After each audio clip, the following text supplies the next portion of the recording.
Spoštovani gospod predsednik, dragi prijatelji, dovolite da vam čestitam za 25. let obstoja vaše stranke, ki je orala ledino in bila začetnica spreminjanja takratne politične slike Evrope.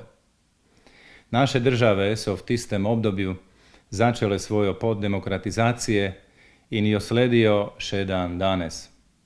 Iskreno vam želim, da biste pogumno nadaljevali korake za blago vaših državljanek in državljanov. Zgodovina krščansko-demokratickih stranok v Evrope, ki je nastupali po druge svetovne vojne, naj nam bude inspiracijo tudi za prihodnost, da bi znali modro premagati današnje probleme in načrtovati nove poti. Dragi prijatelji, iskreno vam želim vašej 25. obletnici sve dobro in veliko Božjega blagoslova.